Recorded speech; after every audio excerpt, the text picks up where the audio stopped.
Bonjour à tous, bienvenue. Merci de nous rejoindre pour faire au quotidien le tour de la question. Chère Julie, bonjour. Bonjour Wendy. Et on va participer à l'actualité avec vous, avec vos témoignages, des sujets dans l'air du temps évidemment qui nous concernent et qui vont vous réagir dès maintenant. D'ailleurs, le standard est ouvert, on le rappelle à nos amis auditeurs. 39-21, 50 centimes la minute. Il y a aussi le hashtag Europe 1 si vous préférez Twitter. Absolument, et on va parler de notre vie au volant ce matin. Ça tombe bien, vous êtes peut-être nombreux sur la route à nous écouter avec la loi mobilité. Cette loi, elle fait des péages un enjeu d'avenir, avec un système de capteurs par exemple pour ne plus faire la queue au péage, et puis l'idée de péage urbain pour bouter la voiture hors des villes. On vous a lancé un petit sondage Facebook, on va en connaître le résultat dans un instant. Que pensez-vous plus globalement de ces nouvelles propositions du gouvernement sur la mobilité, modernité ou pas? Eh bien on vous attend. Et puis à 10h, que vous connaissiez ou pas la série Le Bureau des légendes, eh bien on va vous entraîner dans le monde du renseignement. Bah oui ou pas, mais de toute façon c'est un monde mystérieux qui nous captive. Alors des spécialistes du genre viendront nous parler de ces agents secrets qui travaillent pour le compte de la France un peu partout dans le monde. Ils ont des missions très particulières. C'est ce qui relève parfois du mythe, de la réalité. En tout cas, les fictions sont assez bien renseignées sur le sujet. On fait ensemble le tour de la question ce matin. C'est parti, chers amis.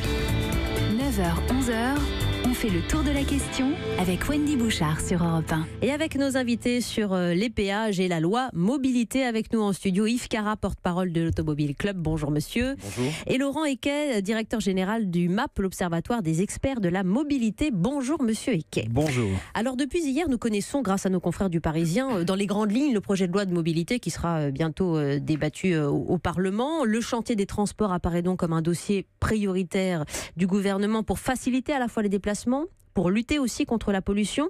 On va voir comment cette loi s'inscrit pour, en tout cas, ses membres actifs, comme une loi de modernité. Alors, on doit forcément attendre pour vous d'abord d'un gouvernement qu'il ait envie de mettre sa patte sur la politique des transports, Yves Cara, globalement, quand on regarde un petit peu la politique de ces dernières années. Quand on regarde la politique de mobilité de ces dernières années, on voit de toute façon que la voiture reste indispensable. Je ne dis pas ça parce que je suis porte-parole d'un Automobile Club. Voilà, c'est 80. Non, c'est la réalité, c'est des faits. Voilà, je vais être factuel. C'est plus de 80% des déplacements avec un véhicule thermique, alors que ça peut être une voiture individuelle, un bus, un camion ou autre. On voit que le rail est fortement déficitaire, donc ne remplace pas, ne remplace pas la fonction de la voiture, sauf sur les grands trajets sur un Paris-Lyon. Et puis on voit que qu'on ne peut pas s'en passer, que ça coûte de plus en plus cher. Donc oui, c'est un problème. Il faut faire attention au pouvoir d'achat des Français. On est champion du monde en foot, mais on est champion d'Europe pour les prélèvements, plus de 1000 milliards. Je crois que la voiture y contribue fortement. C'est pour ça que d'ailleurs, quand on parle de péage urbain, tout de suite, on sursaute en se disant voici une taxe nouvelle, Laurent Equet, mais important quand même pour un gouvernement de donner des objectifs. En l'occurrence, c'est François de Rugy qui a porté un certain nombre de ses propositions, la réduction de la pollution. L'idée d'un péage urbain va dans ce sens. On y reviendra plus profondément tout à l'heure. Alors ça va dans ce sens. Ceci dit, peut-être un petit peu de précision, c'est pas nouveau. Je me souviens en avoir déjà débattu sur votre antenne, et depuis le Grenelle environnement, on a 2010. Effectivement l'idée de péage urbain, si ce n'est que ça ne s'est jamais mis en place. Donc je crois que dans la discussion, il faut réfléchir un petit peu du pourquoi. Et on voit bien que les politiques sont très réticents. Si on fait un petit tour d'horizon des villes tout à l'heure, on pourra en parler, sur la mise en place d'une mesure qui peut vite être impopulaire. Alors elle peut être intéressante pour réguler le trafic, pour réguler la congestion, éviter la pollution, mais on voit bien toute la difficulté.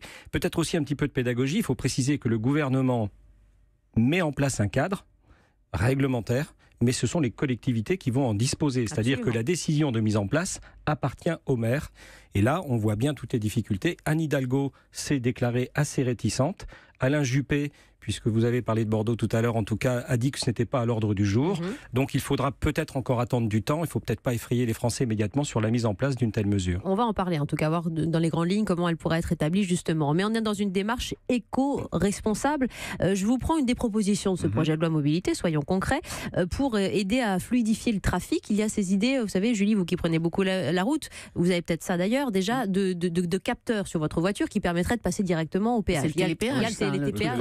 Le badge de télépéage, ça existe déjà. Mais il n'y a pas énormément d'abonnés. Enfin, c'est pas la majorité des Français. Non, il y en a quelques centaines de milliers. Voilà. Alors, donc le gouvernement voudrait étendre ce dispositif à chacun. Alors oui, l'étendre, c'est facile. C'est facile de l'étendre. Alors ça existe dans des tas de pays. Il faut photographier les plaques d'immatriculation à ce moment-là. Oui, voilà, il y a des systèmes. C'est l'identité de l'éco-taxe qui n'a jamais fonctionné. Des caméras qui prennent pour les plaques d'immatriculation ou un badge, pourquoi pas, qu'on aurait tous sur une voiture. Mais ça existe déjà dans plein de pays. Ça marche très très bien. Au Portugal, c'est fantastique. On n'a pas besoin de ralentir. Et je pense que dans quelques dizaines d'années, nos petits-enfants diront quoi ? Vous êtes obligés de vous arrêter sur l'autoroute, de ralentir de 130 à 0 pour payer. Donc ça, mais au téléphone, on avait un téléphone qui était sur un mur aussi, on ne pouvait pas marcher avec. Ça, c'est une mesure urgente, en l'occurrence. Urgente, pour aider à fluidifier le trafic et pour ne pas faire il y a plusieurs choses. Urgente, oui. Pourquoi ça n'a pas déjà été fait ? Parce qu'on a toute la technologie, c'est vraiment pratique, parce que perdre une demi-heure à un péage, c'est quand même fou maintenant, aujourd'hui, avec la technologie. Effectivement, quand on a un télépéage, on peut passer, et je l'ai, c'est vraiment bien. Question de sécurité, parce que créer un bouchon et ralentir à arriver sur un bouchon, il y a très peu d'accidents, mais c'est une cause d'accident. Et faut dire aussi que c'est de la part des sociétés d'autoroutes qui l'ont proposé, qui l'ont déjà testé sur l'autoroute A13, ça marche très très bien. Donc oui, c'est un vrai service à faire. Et pourquoi ça n'a pas déjà été fait, c'est juste la question. Une petite précision quand même, c'est que ça existe. On a le free flow, oui, ça existe, tout à fait, qui n'est qu'un passage à 30 km/h, mais les télébadges existent. Oui. Le seul problème, c'est que les sociétés d'autoroutes les font payer. Quelque part, si on voulait fluidifier le péage et ne plus avoir de péagers, c'est-à-dire de salariés qui font payer le péage, il suffirait effectivement que les badges soient offerts. Et je pense que l'ensemble des usagers les prendraient volontiers. Mais vous avez un petit abonnement encore qui peut être un frein. Voilà. Alors ça, c'est un choix. C'est un choix de stratégie de la part des sociétés d'autoroutes. Mais pour vous, connaisseur du sujet, c'est un levier de modernité quand même. Oui, moi j'en ai un personnellement, je l'utilise et j'apprécie de l'utiliser. Et si je puis me permettre, pour les voitures autonomes, c'est un vrai problème le passage au péage. Donc dans l'idée d'avoir des voitures autonomes qui emprunteront les autoroutes, c'est un obstacle à enlever, c'est très bien. Alors justement, puisque vous parlez de voitures autonomes, on pourra parler, si vous le souhaitez, des routes connectées, des routes intelligentes, dans cette optique des routes qui doivent accompagner les mutations de la société. Voilà peut-être pourquoi l'idée d'un péage urbain revient sur le devant de la scène, même s'il est contenu dans le Grenelle de l'environnement depuis maintenant 8 ans. Laurent Equet, Yves Cara, porte-parole de l'Automobile Club, sont avec nous pour discuter de ces sujets loi mobilité. Vous êtes conducteur automobiliste, n'hésitez pas à nous appeler, à réagir. Julie, on vous attend. On fait le tour de la question avec la Banque Française Mutualiste. Banque Française Mutualiste, la banque de chaque agent du secteur public. 9h-11h, Wendy Bouchard sur Europe 1. Les péages, au cœur de la question aujourd'hui. Pourquoi est-ce un enjeu prioritaire de la loi mobilité ? Wendy Bouchard. Et la loi mobilité, en effet, on en parle et elle touche notre quotidien, que vous soyez automobiliste passionné ou simplement automobiliste occasionnel. En tout cas, la route, on avait fait une émission à l'occasion du Mondial de l'Auto, continuer à relier les hommes pour qu'elle soit qu'on ait plaisir à l'emprunter, que la conduite soit un plaisir, que la route ne soit plus ni une contrainte, ni une corvée. Il y a beaucoup de choses à améliorer aussi, pas simplement de l'optique éco-responsable. On en parle avec Yves Cara, porte-parole de l'Automobile Club, et Laurent Equet, directeur général de l'Observatoire des experts de la mobilité, le MAP. Un tout petit mot, puisqu'on parlait il y a un instant des péages. Alors il y a plusieurs sortes de péages et on va y revenir. D'abord, l'idée du péage qu'on évoquait un instant avec ces capteurs qui nous permettraient à tous finalement d'avoir l'idée d'un télépéage est aussi là pour décongestionner, pour casser cette congestion aux portes des péages, parce qu'on a densifié le trafic à outrance. C'est pas simplement de la faute d'une démographie de la voiture. En ce qui concerne le péage d'autoroute, on parle pas de péage urbain, parce que j'ai une petite pointe au cœur quand j'entends péage urbain, mais péage d'autoroute. On va y venir, ne vous inquiétez pas. Voilà. Un café. Je vais prendre un petit café. Mais péage d'autoroute, non mais c'est simple, ça va être fantastique de pouvoir passer, de plus être obligé de s'arrêter pour payer quand on prend l'autoroute. Comme dans les années 60, ils apparaissent à cette année-là, dans cette période-là, les péages. Ça va fluidifier, plus de sécurité, plus de services. Donc il n'y a que des avantages, on a la technologie, vite il faut le faire. Alors il faudra effectivement que le coût ne soit pas trop répercuté sur l'automobiliste et sur l'usager de l'autoroute. Non mais il le sera, mais de toute façon ce sera une négociation entre l'État et les sociétés d'autoroute. Oui. Voilà, il faudra que ce soit raisonnable et raisonné, parce que les tarifs d'augmentation toutes les années sont de toute façon calculés sur des bases très strictes. Donc voilà, mais évidemment, cette technologie, il faut vite la mettre en place. Et pourquoi on a encore besoin de péages aujourd'hui, Laurent Equet ? Parce que les péages sont arrivés dans les années 60, donc pour aider à la construction. Financer les travaux, soi-disant, ils ont terminé les travaux. Je vais être beaucoup plus basique, Julie. Les augmentations et les péages existent tout simplement parce qu'ils sont contractuels. Il faut peut-être rappeler qu'on a des sociétés autoroutières qui sont des concessions autoroutières qui ont un contrat avec l'État. D'accord. Alors, en 2005, en fait, les sociétés autoroutières étaient détenues majoritairement par l'État. Mais il y a eu une privatisation et aujourd'hui, ces mêmes sociétés, dont les contrats n'ont pas changé, sont détenues par des sociétés privées, notamment par des grosses entreprises de travaux publics. Comment on explique qu'il y a des autoroutes gratuites alors ? Alors, il y a des autoroutes gratuites parce qu'on avait fait le choix de développer des routes en le finançant par l'impôt. Le système de la concession, c'est de se dire c'est l'utilisateur qui est payeur. Soit on finance en prenant sur la cagnotte de l'État, soit on finance par l'usager. Et le péage donc avait pour objectif effectivement de construire ce réseau. Pendant très longtemps, il a été utilisé pour construire le réseau. Il a même été mutualisé pour densifier le réseau. Voilà. Et aujourd'hui, lorsqu'on construit un nouveau tronçon autoroutier, il ne doit se rentabiliser que par son propre trafic, ce qui veut dire que quelque part, comme on ne peut plus mutualiser, eh bien, parfois les coûts sont très très chers. Mais c'est vrai qu'aujourd'hui, la rente autoroutière, c'est un sujet que j'avais débattu ici il y a un certain nombre d'années aussi, est environ 1,5 milliard d'euros chaque année, donc de dividendes qui rentrent dans les poches des actionnaires, donc les sociétés privées. Et c'est là où, quelque part, si on faisait avec un autre péage qui n'a pas vu le jour, qui était une autre taxe, c'était l'écotaxe. L'écotaxe des portiques que peut-être que les auditeurs ont déjà vu sur des routes non concédées, donc des routes gratuites. Mais cette écotaxe était prévue justement avec un portique pour permettre de prélever une taxe sur les poids lourds qui étaient utilisateurs de ce réseau de façon gratuite et qui, quelque part, détruisent ce réseau parce qu'il pèse lourd. Et donc, cette écotaxe devait permettre la réfection des routes. Il n'a pas vu le jour.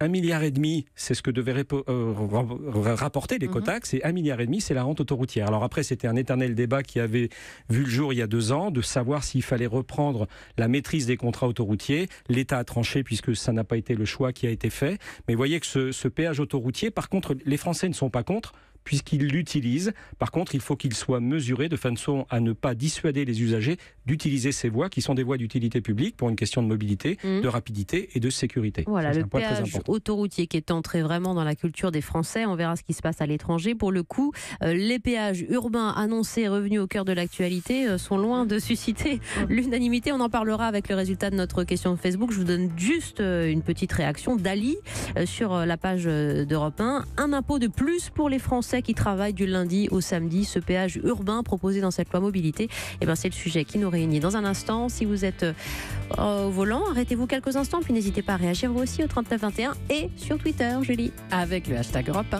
À tout de suite. 9h, 11h, Wendy Bouchard sur Europe 1.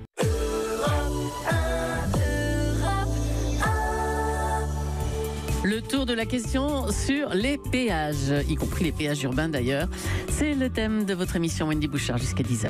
Alors pour ou contre les péages urbains, on en parle maintenant avec Yves Cara, porte-parole de l'Automobile Club, et avec Laurent Equet, expert en la matière, DG du MAP, Observatoire des experts de la mobilité. Nous avons posé la question à nos auditeurs qui nous rejoignent régulièrement sur la page Facebook d'Europe 1. Les grandes villes de plus de 100 000 habitants doivent-elles mettre en place des péages urbains ? Réponse, Julie. Vous ne pouvez pas payer déjà assez de taxes sur les carburants pour en rajouter une de plus. Et je ne parle même pas du prix des parkings en ville, nous dit Jean-Luc. Un peu d'humour du côté de Kevin. Oui, on pourrait aussi en mettre à chaque feu rouge, des péages. On paie déjà pour les routes, pour l'entretien des bâtiments. On ne va pas encore payer pour profiter de notre ville, nous dit Gaëtan. Et puis quand même, quelqu'un qui dit oui, je suis automobiliste, mais je suis pour les péages urbains. Il faut privilégier et développer les transports en commun, comme à Strasbourg. Signé Kevin. Eh bien voilà, il lance un petit peu tous les thèmes déclinés par cette question. Nos auditeurs qui disent non, tout de même, à 82% au péage urbain. C'est assez représentatif de ce que vous entendez, Yves Cara, depuis quelques jours. Oui, le 80%, on n'est pas surpris, évidemment. Donc, on ne peut qu'être contre. Pourquoi ? Alors déjà, il y a 3 sortes de péages urbains. Il y a le péage de zone, c'est-à-dire qu'on paye quand on circule dans une zone. Le péage de cordon, on paye quand on rentre et quand on sort de la zone délimitée par le cordon. Oui. Et le péage d'infrastructure, ce sont les autoroutes, par exemple. Voilà, on paye l'infrastructure. Oui. Donc, il y a 3 sortes de péages urbains, mis en place essentiellement depuis les années 80, donc c'est pas nouveau à Téhéran ou à Singapour, pour décongestionner, parce qu'il y avait un peu trop de voitures. Alors c'est sûr que quand on fait payer, il y a un peu moins de voitures. L'impact sur l'écologie et sur la qualité de l'air n'est pas vraiment prouvé. Voilà, ça il faut le savoir. À Londres et à Milan, alors à Milan les mesures sont différentes. À Londres, on n'a pas réussi à avoir vraiment la synthèse. Voilà, au début, il n'y a pas vraiment d'études de l'impact sur l'écologie. Donc voilà. Mais je crois que si on faisait une pause sur les taxes, un petit peu, surtout sur la mobilité quand on prend une voiture, si on faisait une pause, parce que ces dernières années, c'est une attaque quand même sans précédent. Alors, Moi, j'ai 56 ans. Depuis plus de 50 ans, j'entends dire voilà, pompe à fric et vache à lait pour l'automobiliste. Mais là, ces dernières années, c'est pas mal. Alors, ne parlons même pas du carburant. Là, voilà, hein, on a le stationnement, on a le contrôle technique, on a le bonus-malus qui, cette nuit, a été voté à la baisse de 120 à 117. On a l'impression, quand on prend la voiture aujourd'hui, alors qu'on n'a pas le choix dans la très grande majorité, il y a beaucoup de vos auditeurs qui vont faire 20 km ce matin et qui nous écoutent pour aller travailler. Et quand on gagne le SMIC à faire 20 km à l'aller et 20 km au retour, imaginez les taxes l'impact des taxes sur les carburants. Donc tout augmente. Donc pour le péage urbain, pourquoi pas ? Mais alors, si on faisait une pause pendant quelques années pour y réfléchir, parce que là, on a quand même pris pas mal de coups. Mais alors, quelle est la motivation pour le péage urbain dans un certain nombre de villes ? Prenons les exemples étrangers. Milan ou Londres, Laurent Eckey. Londres, on sait bien, c'était pour décongestionner la ville, pour lutter contre la pollution aussi. C'est fondé. D'abord décongestionner, en fait. C'est la raison, enfin la raison qui est évoquée est toujours la même, ou les raisons, c'est la pollution et la congestion. Voilà. Alors, et ça fait 30 ans que ça fonctionne quand même dans ces villes citées. Oui, alors à Londres, peut-être un bémol, dans le sens où effectivement, le péage était relativement élevé, donc ça a peut-être entraîné une discrimination par l'argent, c'est-à-dire que le cœur de ville n'était accessible qu'à ceux qui avaient les moyens de payer. Mais aujourd'hui, par exemple, Anne Hidalgo, par exemple, ou Alain Juppé à Bordeaux. Mais ce qui se passe, c'est que les gens ont commencé à payer, et puis finalement à payer de plus en plus, et de plus en plus de gens aussi, si bien qu'on a un effet sur la congestion qui est pratiquement nul aujourd'hui. Donc je pense qu'il faut au contraire capitaliser sur les expériences qui ont été menées pour essayer de trouver une façon plus positive de mettre en place une technique. Alors un péage positif, mais je ne sais pas comment il faut l'appeler ou il faut le déterminer, pour essayer d'accompagner les usagers. Et si dans le sondage les gens sont majoritairement contre, c'est parce qu'il y a une réaction épidermique, il y a en fait le sentiment d'avoir une entrave à sa liberté de circuler. Ça rejoint l'émission de l'autre jour. Et je crois que par rapport à ça, il y a une réaction parce qu'on a l'impression qu'on ne va plus accéder au cœur de ville. C'est aussi un changement de culture, un changement d'habitude. Et ça, c'est difficile. Il faut accompagner le changement. C'est pas du jour au lendemain où on décide d'abandonner sa voiture et de passer au transport collectif. Et s'il y a péage, les gens doivent savoir à quoi il va servir. L'argent qui va être récolté, est-ce qu'il va être utilisé pour des développements ? Est-ce qu'il va être utilisé pour la gratuité du péage du transport collectif ? Ça, ce sont des grandes questions de fond. En tout cas, ce qui est sûr, c'est que l'argent récolté ira aux collectivités locales. Mais ce qui est très important, c'est que si cet argent n'est pas utilisé pour améliorer les choses dans la circulation, ce serait une catastrophe. Donc, je crois que les politiques aujourd'hui, on leur donne un cadre, ils vont peut-être l'utiliser, mais je fais confiance à nos politiques français pour qu'ils l'utilisent au mieux pour pas faire n'importe quoi. Et quand on parle de péage urbain, on parle de grandes villes. En France, on nous parle de villes de plus de 100 000 habitants. Alors attention, il y a peut-être des villes comme Paris, comme des grandes métropoles où on a besoin de faire quelque chose. Mais il y a d'autres villes où on n'a pas forcément besoin et ce serait catastrophique. On n'a pas envie de leur imposer, parce que c'est à la discrétion et sur la volonté de ces collectivités. Par exemple, à Dijon, François Rebsamen dit que ça n'a aucun sens, car nous, on essaie justement de s'associer aux territoires voisins. On ne va pas mettre une barrière à l'entrée. Il y a énormément de villes en France où on n'a pas besoin de péage urbain parce que la taille n'est pas... Et la circulation... Ça ne justifie pas. Il y a énormément de villes. Donc Paris n'étant pas la France, on peut parler de Paris qui est un cas particulier, parce que Paris, c'est un département, la région et la ville ne discutent pas trop. Mais il y a une trentaine d'agglomérations en France qui seraient assez favorables. Cela dit, pour vider les centres-villes, je pense que ce serait aussi une très bonne solution qui commence déjà à être bien vide, quoi. Donc il y a d'autres solutions pour empêcher. C'était de l'humour. Pas vraiment. Non, pas vraiment. L'humour noir. Pas vraiment. C'était plutôt de l'ironie, effectivement. Non, mais il y a d'autres solutions surtout. Regardez, prenons l'exemple de Lyon, par exemple. Imaginons que au lieu de mettre. Oui, Gérard Collomb est favorable au péage urbain. Tout à fait. Mais voilà. Mais il y a déjà un péage autour de Lyon, mais un péage d'infrastructure. D'accord. Mais imaginons pour ceux qui connaissent et qui nous écoutent que voilà, le quartier historique Saint-Jean et puis Saint-Paul, ce qui est déjà presque le cas, soit interdit à la circulation, qu'on ne mette pas un péage, mais qu'on limite la circulation, comme à Florence, dans le centre historique. C'est déjà le cas quasiment. Donc, plutôt que de faire payer, favorisons le déplacement à l'intérieur d'une zone très délimitée. Voilà, Milan, c'est 10% de la surface, c'est très petit, c'est souvent des centres historiques. Donc, il faut faire attention, plutôt que de faire payer, il y a d'autres solutions pour empêcher. Regardez, on parle de Strasbourg. Il y a des parkings en dehors de Strasbourg. Tous les passagers d'un véhicule ont un tarif réduit minime pour prendre les transports en commun pour aller près du centre de Strasbourg. Ça marche très très bien. Et il y a dans ces agglomérations-là même des aires préservées, on va en parler. Oui, tout à fait. Lyon, il y a beaucoup d'autres solutions que le péage urbain, qui est une solution un peu de facilité. Oui, mais Lyon que vous citiez, il voit une source de revenus non négligeable et une possibilité de casser l'image d'une ville polluée et embouteillée aussi. C'est important pour la vitrine et pour l'image que cela peut renvoyer.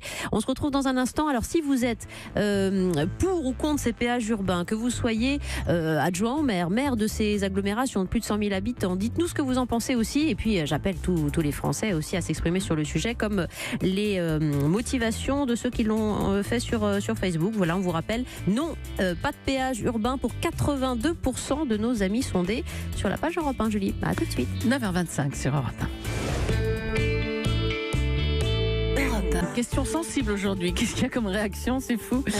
Par exemple, tenez, Michael, on parle des péages, bien sûr, et des péages urbains éventuellement. Ok pour le péage urbain, nous dit Michael, mais avant de demander aux personnes de privilégier les transports en commun, il faudrait renforcer le nombre de bus ou de métros qui sont bondés aux heures de pointe. Oui, c'est vrai parce que c'est même le principe. Alors si on met des péages aux portes des villes, c'est justement pour que les ex-automobilistes utilisent ensuite les transports publics. Faut-il qu'ils soient à l'avenant. Yves Carret, porte-parole de l'Automobile Club, et Laurent Equet, directeur général du MAP, Observatoire des experts de la mobilité.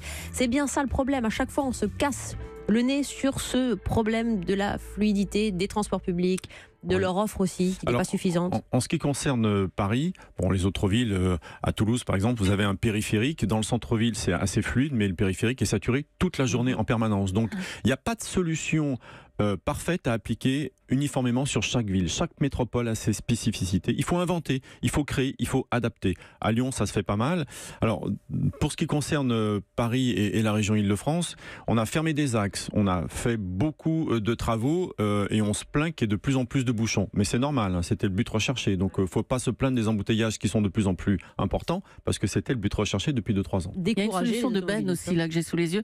Péage urbain, ok, mais tous les parkings gratuits dans ce cas-là. Oui, ça peut être une bonne compensation, effectivement. À partir du moment où l'argent est engrangé par les collectivités locales, elles font ce qu'elles veulent avec cet argent. Pourquoi pas? S'il y a une compensation bien expliquée, pourquoi pas? C'est bien la problématique des alternatives et des alternatives crédibles. Oui. Alors on vient de parler du transport en commun. C'est pas le tout de dire on a des transports en commun, il faut les utiliser. Je pense qu'il faut se poser la question du pourquoi les gens sont en voiture aussi. Alors, bien sûr, il y a peut-être des mauvaises habitudes, mais pas que. Si les transports ne répondent pas aux besoins en termes de fluidité, d'horaire, de sécurité, de propreté, eh bien les gens se rapportent sur autre chose. Vous avez une poussette, un fauteuil roulant. Voilà, ce qui veut dire aujourd'hui que si vous abandonnez la voiture et que les villes arrivent à changer les habitudes, il va falloir des alternatives. Ça peut être aussi effectivement des parkings de proximité, ça peut être aussi un parking gratuit. Parce qu'on pourrait dire aujourd'hui qu'à Paris, le péage, il existe parce que c'est le prix du parking. C'est aussi quelque part dissuasif de prendre un véhicule à Paris tellement le parking peut être cher.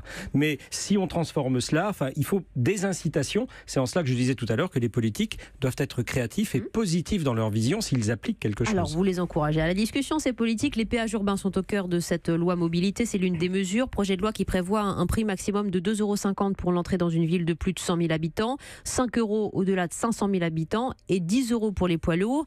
Aucune commune en France a décidé pour l'instant de mettre en place un tel dispositif qui est possible depuis le Grenelle de 2010. Brigitte, Joachim, Agnès nous ont rejoint. Bernard, tout le monde arrive au standard. Joachim de Nogent-sur-Marne, bonjour monsieur. Oui, bonjour. Merci de réagir. Vous qui êtes favorable au péage urbain, expliquez-nous. Oui, tout à fait. Parce que je pense que ce qui se pratique actuellement dans Paris, c'est de réduire la circulation par l'emmerdement maximum, excusez-moi du terme. C'est un peu ça, oui. C'est tout à fait ça. Et je pense que c'est tout à fait contre-productif parce que ça crée des embouteillages, ça crée de la pollution. Alors que et les gens qui ont le temps de passer dans ces embouteillages, en fait, continuent à circuler à Paris.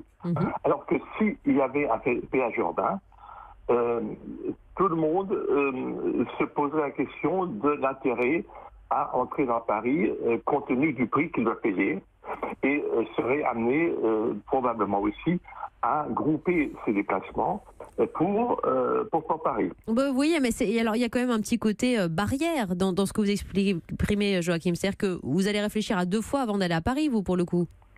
Oui, ça va. Je sais dire oui, actuellement, compte tenu des embouteillages.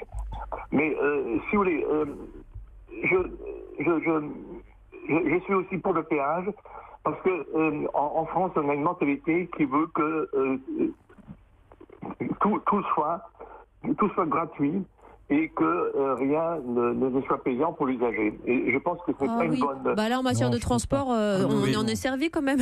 Laurent Eca va vous répondre. Je pense que la voiture aujourd'hui, c'est 31 ou 32 milliards de recettes fiscales pour l'État. Donc, quelque part... Suivant certains comptes, c'est même jusqu'à 40 milliards. Voilà, donc ce qui veut dire que la route est un rapport important. Et les usagers en ont conscience et acceptent de payer. On sait très bien qu'une voiture, ce n'est pas neutre et ça a un coût réel pour le budget des ménages. Ceci dit, les Français ne sont pas contre le paiement, je le disais tout à l'heure, mais il faut que ce soit modéré, compris et accepté. Et l'acceptabilité sociale, ce sera un point très important. Notre auditeur là est manifestement en faveur du péage urbain. Par contre, il n'est peut-être pas utilisateur quotidien pour venir à Paris. Il faudrait interroger des gens qui viennent au quotidien à Paris pour savoir effectivement ce qu'ils en pensent. Alors, je ne sais pas si c'est votre cas, Brigitte, si vous venez régulièrement à Paris, vous qui habitez à Vitry-sur-Seine, au Standard d'Europe 1, merci d'être avec nous, dans le Val-de-Marne. Bonjour Brigitte. Oui, bonjour. Vous n'êtes pas pour les péages urbains, racontez-nous. Non, je ne suis pas pour le péage urbain parce que d'abord je pense que c'est du pipeau pour la pollution, etc. Déjà, on nous a supprimé la voie sur berge à Paris sous prétexte de pollution, ce qui est totalement idiot. C'est-à-dire que la pollution a changé d'étage, voilà. Elle est beaucoup plus de pollution en surface, donc tout va bien.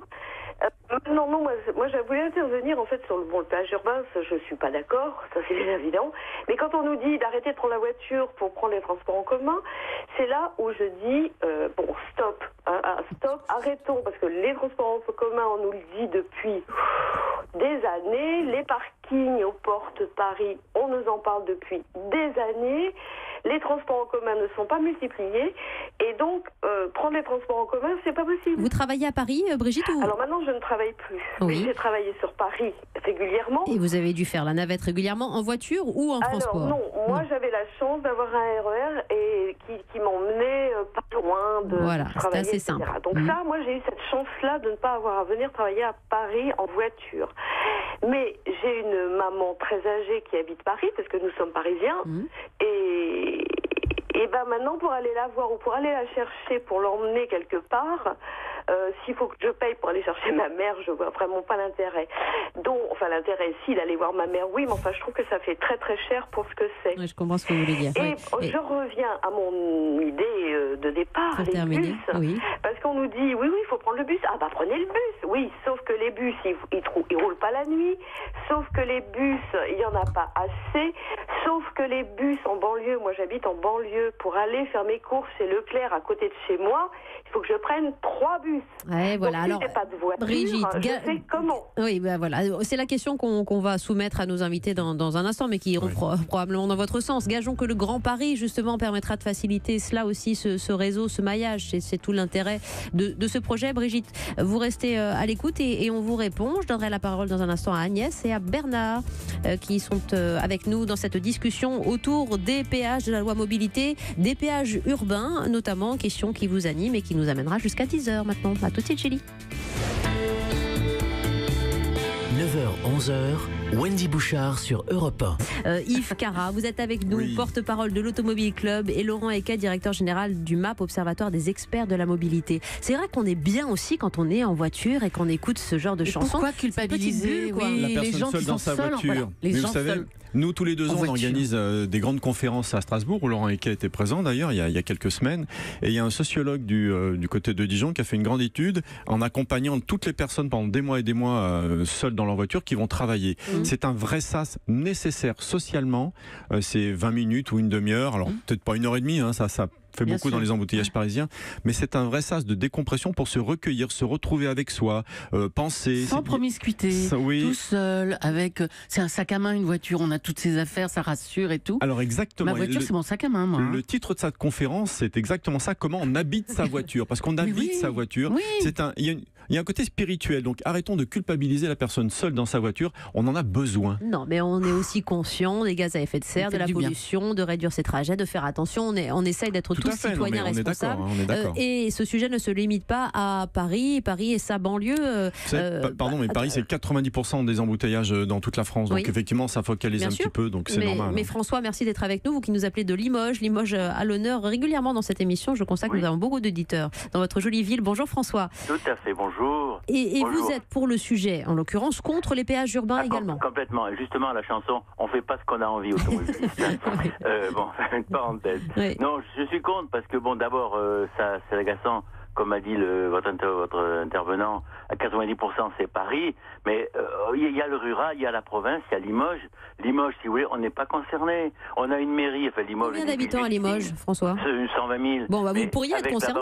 Oui. Mais non, mais c'est ridicule. Oui. On n'en a pas besoin de ça. On a un maire intelligent, une municipalité intelligente qui met des rues pétonnières, qui fait du parking aux alentours, et ça se passe très bien. Qui décongestionne à sa manière, voilà. Depuis ce matin, vous ne parlez que de Paris et ça devient agaçant. J'ai habité Toulouse, je connais bien Toulouse, le périphérique est toujours bloqué. On en a parlé de Toulouse, on a parlé de Strasbourg, oui, mais Lyon, c'est des grandes villes, des grandes villes. Parler des villes du style de Limoges, de la dimension de Limoges, on n'est pas concerné par ces choses-là. Aux radios, on ne parle que des problèmes de grandes villes. Et non, regardez, Laurent Equet est tout à fait d'accord avec vous et se fait l'ambassadeur de votre propos, François. Écoutez, merci de votre volontiers, parce que je suis moi-même provincial et fier de l'être, et je défends toujours. Moi, j'habite sur Le Mans, voilà, donc la Sarthe. Je suis originaire de la Champagne, Ardennes, voilà. Mais il est clair aujourd'hui que, à la limite, monsieur, c'est vrai que je pense qu'à Limoges, la municipalité ne mettra pas en place ce genre de contraintes, ou alors ce serait suicidaire pour la municipalité s'il n'y a pas de besoin. Donc là, nous discutons effectivement des grands centres, des grandes agglomérations où il y aurait besoin peut-être de décongestionner, là où les politiques seraient à même de prendre ce genre de solution. Mais c'est vrai que là où il n'y a pas de problème, souhaitons qu'il n'y ait pas de politique qui mettent en place des politiques d'entrave à la voiture. Parce que, effectivement, les péages urbains ne doivent pas être un outil pour lutter contre l'automobile, qui est aujourd'hui le seul moyen de déplacement individuel pour la population, et notamment dans les campagnes ou même dans les villes de moyenne importance où on vit en périphérie des villes. Souvent, un ménage doit avoir 2 véhicules pour aller travailler et également pour consommer, pour vivre tout simplement. On entendra Agnès dans un instant qui nous appelle des Landes et qui aimerait que vous la renseigniez justement sur sa vie de femme de ménage qui passe de ville en ville. Comment elle va faire? Eh bien, elle va réagir au standard, ainsi que Bernard. Merci François de votre réaction pour ces péages urbains. Comment décongestionner? Vous parlez de municipalité intelligente, voilà, avec les parkings aux abords des villes. Il y a tout un tas de possibilités, mais est-ce que cette loi mobilité va encourager justement à l'inventivité sur le sujet, hein? On peut l'espérer.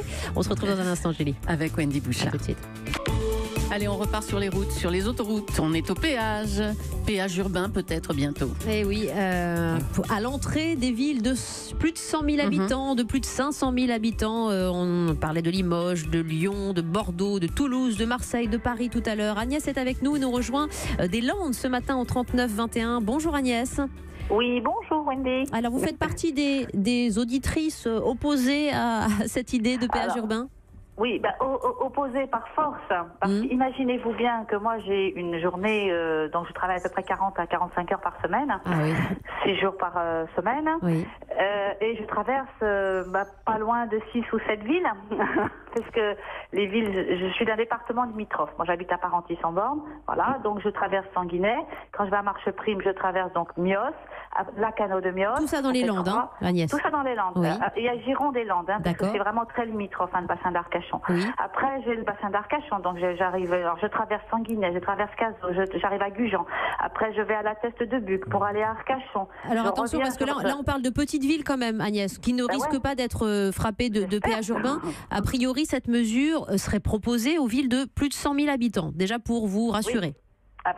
C'est rassurant parce qu'il n'y a pas que moi là-dedans. Parce qu'il y a toutes les aides à domicile pour les associations. Évidemment. Moi, je ne travaille pas en assos, mais il y a des personnes qui travaillent avec les associations. Donc, pareil, ça va répercuter le prix certainement pour les... Bien sûr, mais on peut totalement vous rassurer sur le sujet, Agnès. Hein, c'est des villes de plus de 100 000 habitants et toutes les villes dont vous avez parlé, je connais un petit peu là, ne sont pas concernées. Donc, mais effectivement, ça peut être un problème pour une personne s'il y a par exemple un péage de cordon, comme je disais, qu'on paye chaque fois qu'on franchit la ligne. Ça pourrait être très dangereux dans des villes de plus de 100 000 habitants pour des personnes comme ça. Est-ce qu'il faudrait un pass multiville? Merci Agnès. Bernard qui est avec nous, qui nous appelle de Paris et qui veut témoigner de son expérience londonienne. Bonjour Bernard. Oui, bonjour. Bonjour. Alors vous avez connu Londres à l'époque du début des péages urbains. Comment ça se passait pour vous? Moi j'ai une société à Londres et à Paris. Et effectivement, lorsqu'ils ont lancé le péage urbain, il y a eu une conséquence auquel ils n'avaient peut-être pas prévu. C'est que les bureaux, notamment les petites surfaces, ont quitté le centre de Londres parce que ça devenait trop cher pour faire venir leurs clients. Et donc même le prix de l'immobilier des petites surfaces a baissé. C'était combien le péage à l'entrée de Londres? C'était à l'époque, c'était 5 livres, ça faisait presque 50 francs. Oui. Donc, on est à 13 ou 15 euros, non? Ah oui, 15 euros maintenant. Ils l'ont baissé après. Ouais. Ah oui, c'est énorme. Donc, pour beaucoup d'entreprises, leurs clients ne pouvaient plus venir, vous ne voulez plus venir. Donc vous avez dû déménager. On a quitté le centre de Londres, et effectivement, on est parti dans les autres qui étaient sans péage. Ah oui, et le problème, c'est que les petites surfaces, les loyers ont baissé. Bien sûr. Le prix de l'immobilier a baissé. Un témoignage très intéressant. Parce que pas pensé à ça. Pardon de vous avoir interrompu. Très intéressant sur les conséquences économiques, comme le dit Bernard. Je vais reprendre moi ce qu'a dit Alain Juppé dans tout à l'heure. Enfin, j'ai écouté tout à l'heure son intervention. Il disait mais c'est métropole contre périphérie. C'est un risque pour les élus aujourd'hui de dire que l'on va avoir le centre-ville et on va avoir l'extérieur. On veut sanctuariser le centre-ville. Là, monsieur nous donne un exemple par rapport à la baisse de l'immobilier, mais l'entreprise qui va à l'extérieur. Mais pour la consommation, c'est à peu près la même chose. C'est-à-dire concrètement, si vous ne pouvez plus accéder au centre-ville, vous allez privilégier les commerces qui peuvent être en périphérie des villes, là où vous n'avez pas de péage. Donc vous allez avoir un report de l'économie en extérieur des villes, de l'activité en extérieur des villes. Ce qui va poser un problème. Alors après, on va nous dire, ça se réadapte, les entreprises peuvent revenir. Je me souviens des débats, il y a une dizaine d'années, on parlait des villes musées dortoirs, c'est-à-dire que des résidents aient plus du tout d'activité. Alors c'est pas tout à fait vrai, parce qu'on voit que les cœurs de ville aussi, lorsqu'ils sont piétonniers, peuvent vivre et avoir une certaine activité, mais c'est un risque certain du péage urbain de voir l'économie se déporter à l'extérieur. Intéressant, je peux vous faire réagir sur une proposition, une expérimentation, par exemple à Lille, c'est l'histoire du péage inversé, c'est-à-dire qu'on rémunère les automobilistes qui renoncent à prendre leur voiture aux heures de pointe et qui utilisent des alternatives aussi à la voiture. Ça, c'est une bonne idée pour vous, Yves Caron? Alors, tout ce qui est positif et qui va dans le sens opposé à taxer, oui. Néanmoins, ça impliquerait de proposer à toutes les entreprises, et pourquoi pas aidées par les collectivités, le télétravail, de favoriser le télétravail ou d'exploser les horaires de travail, de dire voilà, vous allez pouvoir travailler de 6h du matin à 22h par petites équipes et vous vous débrouillez pour que le client soit content. Non mais si on ne s'accompagne pas de ça, en fait le problème c'est pas la voiture, c'est d'être obligé d'être au même endroit à la même heure, tous ensemble, entre 7h et 9h et 18h. Le problème il est là, donc pourquoi pas, mais il faut que ça s'accompagne pour les entreprises d'une vraie réorganisation du travail, sinon c'est pas possible. Et mot de la fin, Laurent Eckert. C'est le problème des grandes villes. Et alors, pour ne pas terminer sur Paris, mais enfin on ne peut pas occulter Paris, c'est qu'on offre des millions d'emplois à des personnes qu'on n'a pas les moyens de loger. Donc quelque part, les gens doivent venir travailler. Et à partir de là, on a des congestions à certains moments. Et comme le disait Jean-Yves tout à l'heure, c'est une remise en cause effectivement de tous ces principes. Donc l'accompagnement des politiques sur ce projet, c'est pas simplement taxer ou mettre une barrière, c'est de réfléchir au positif et d'accompagner les citoyens tout simplement dans leur vie quotidienne. Merci de l'avoir fait sur l'antenne d'Europe 1. Laurent Eckert pour le MAP Observatoire des mobilités et Yves Cara, porte-parole de l'Automobile Club, avec beaucoup d'exemples à la clé. Je vous remercie d'avoir été concret sur le sujet. Merci à tous les deux. On se retrouve, chère Julie. Alors là, je vous emmène dans un monde qui va vous faire rêver. Et c'est pas du James Bond. Ça va être vraiment le monde de l'espionnage, du renseignement avec la DGSE qui inspire notamment la série Le Bureau des légendes que vous suivez peut-être, chers amis auditeurs. On se retrouve dans un instant. À tout de suite, Julie. 9h-11h, Wendy Bouchard sur Europe 1.